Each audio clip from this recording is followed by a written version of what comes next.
off of East and West like this is a game. This ain't no game. If this was chess, we'd be yelling checkmate 3 years ago, because we've been beat these. It's not a game. We out here. After the engineers. How long did it take that All Eyez On Me to get done?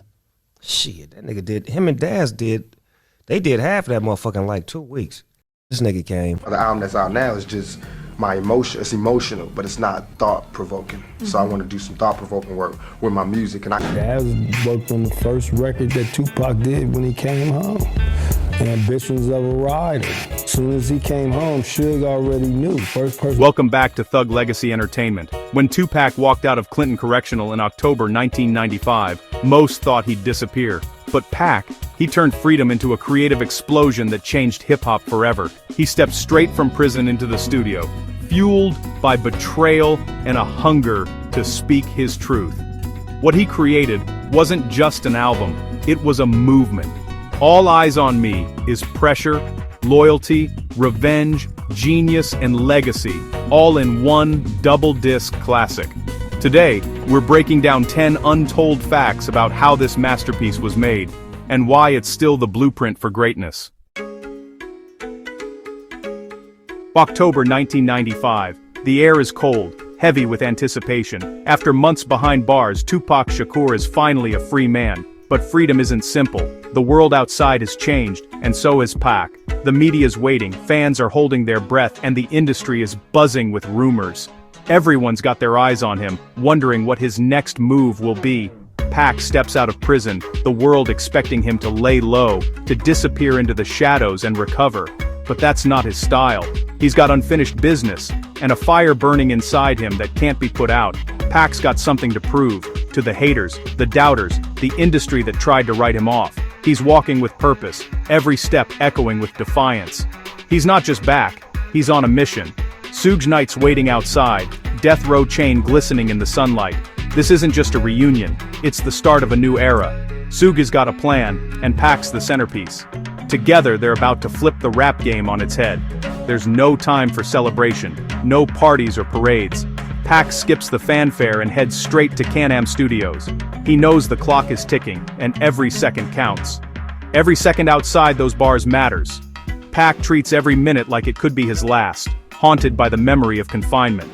He's hungry, restless, and determined to make up for lost time. That urgency? It's raw, unfiltered, and you feel it in every bar he spits.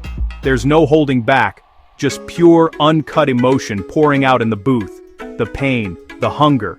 Pac is recording like a man with nothing left to lose. Every lyric is a confession, every verse a battle cry. He's surrounded by musicians, but in his mind, he's fighting alone. The studio became his sanctuary, his war room. It's where he strategizes, where he vents, where he transforms pain into poetry, and struggle into sound. For Pac, music was survival. It was more than art. It was therapy, a way to process the chaos and trauma of his life. Every night, he pours his soul onto the page, refusing to waste a single moment. Every beat, every verse, every hook was a lifeline back to the world he almost lost. The studio lights flicker, the sound waves pulse, each track is a heartbeat, proof that he's still here, still fighting. That's why you can hear the walls shake on All Eyez On Me. It's not just music, it's the sound of a legend refusing to rest, determined to leave his mark no matter the cost. Let's talk about work ethic, not just the kind you hear about in motivational speeches, but the relentless drive that separates legends from the rest. In hip-hop, few stories embody this more than 2Pac's. 2Pac was released on October 12, 1995. The world was watching and the pressure was immense. He stepped out of prison with a point to prove, carrying the weight of expectation and the hunger of a man who'd been silenced for too long. Within hours, he's already laying down vocals. There was no time to waste. He attacked the booth with a sense of urgency that was almost palpable. Pac recorded All Eyez On Me in just a matter of weeks, practically living in the studio. He barely slept, grabbing quick naps on the couch between the other takes, always ready to jump back in and spit another verse. He knew the clock was ticking. You can feel that in every track. Every second mattered, and Pac poured his urgency into every bar, every hook, every beat. The album is raw, immediate, a man racing against fate. You can hear the pressure, the passion, and the sense that tomorrow wasn't promised. This wasn't just about music, it was about making a statement. Pac was determined to reclaim his voice and let the world know he was back, stronger and more focused than ever. Pac wanted to show the world he was still a force. Every lyric was a declaration, every performance a reminder that he couldn't be ignored or written off. Every night was a marathon session, every verse a bullet aimed at his critics. The studio became his battleground, and he fought with words, rhythm, and raw emotion. Tracks like Ambitionz, Ridah, and All About You capture that urgency. The energy is electric, the delivery fierce. These songs are snapshots of a man who refused to slow down. By the end, Pac had enough heat for a double album. That's legendary. It's a testament to what's possible when talent meets unstoppable drive, and why All Eyez On Me remains one of the most iconic albums in hip-hop history. All Eyez On Me wasn't just big, it was a double album. That meant twice the music, twice the ambition, and twice the statement. When you picked up that case, you knew you were holding something monumental, something that demanded attention from the very first glance. In the 90s, double albums in hip-hop were rare and risky. Most artists stuck to a single disc, afraid that too much music might water down their message or lose their audience. But Pac wasn't most artists. He saw the double album as a challenge, and an opportunity to show just how much he had to say. Pac wasn't just flexing quantity, he was flexing quality. Every beat, every lyric, every hook was crafted with intention. He poured his heart and soul into every track, making sure that each song could stand on its own, but also fit into the bigger picture of his life and legacy. Dropping 2 discs was a power move, flooding the streets with his message. It was like Pac was everywhere, at once, in the clubs, in the cars, in the headphones of anyone who needed to hear his truth. The double album wasn't just music, it was a cultural event. Every track was different. Club bangers, street anthems, introspective joints. There was something for everyone, no matter where you came from or what you were going through. Pac made sure his voice reached every corner of the world, connecting with fans on every level. Pac was saying, "You want Pac? Here's all of Pac." He wasn't holding anything back. He gave the world his pain, his joy, his anger, and his hope, all in one package. It was raw, it was real, and it was unforgettable. This double album set the blueprint for going big and staying focused. It showed that you could be ambitious without losing your edge, and that hip-hop could be both massive and meaningful at the same time. 27 tracks, each with its own story. Each song was a chapter in Pac's life, a piece of his journey, and a message to the world. No filler, just pure expression from start to finish. All Eyez On Me didn't just sell, it dominated. It broke records, topped charts, and became an instant classic. The impact was felt everywhere, from the streets to the industry boardrooms. After Pac, legends like Biggie and Outkast followed suit. The double album became a new standard for greatness, a way for artists to make their mark and tell their stories on a grand scale. Pac didn't just break the mold, he made a new one. He redefined what was possible in hip-hop, proving that when you have something real to say, there's no such thing as too much. All Eyez On Me was more than an album, it was a revolution. Let's talk about loyalty. All Eyez On Me was about finding out who was really in Pac's corner. Prison changes a man. Pac came out with clarity. Not everyone who smiles with you is with you. The features weren't random. Pac picked people who stood by him when things got ugly. Death Row was a family, but also a battlefield. To be on this album was to declare your allegiance. The guest list was a roll call of the real. Every verse, every hook, every shout-out is loaded with meaning. Pac was testing trust, not just talent.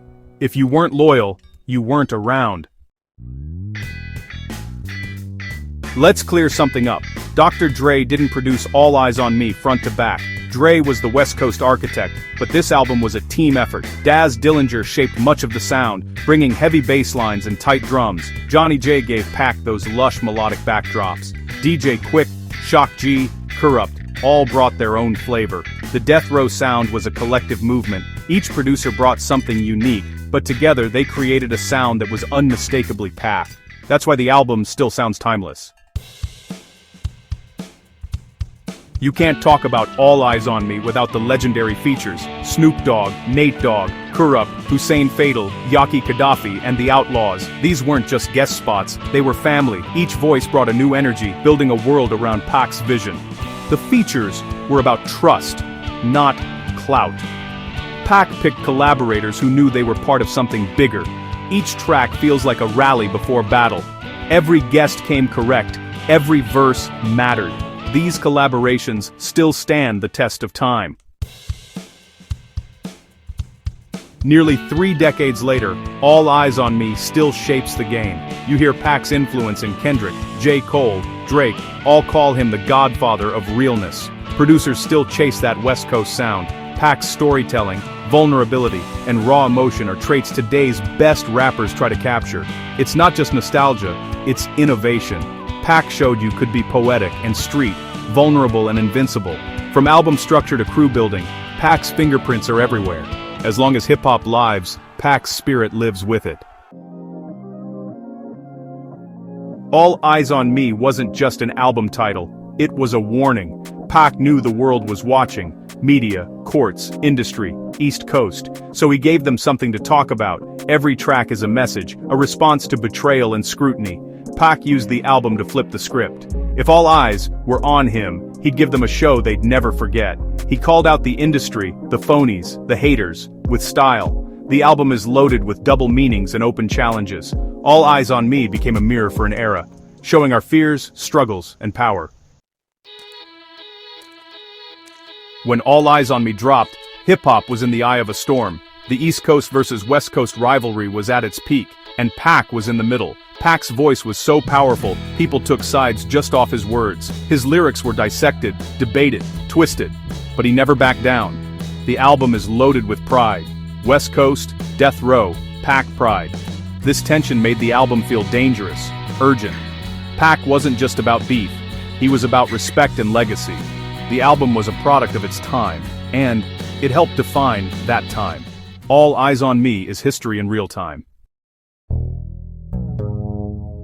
Let's talk numbers. All Eyez On Me dropped February 13th, 1996, debuting at #1 on Billboard. The album went multi-platinum in record time, becoming one of hip-hop's best sellers. This was Pac's last album released while alive, giving it urgency and legacy. Every song feels like Pac carving his name into history. The sales were outrageous, but the respect was even bigger. All Eyez On Me became the soundtrack for a generation. Pac didn't just want to sell records, he wanted to be remembered. All Eyez On Me wasn't just about fame, it was about pressure that created diamonds. Above all, it was about proving he couldn't be silenced.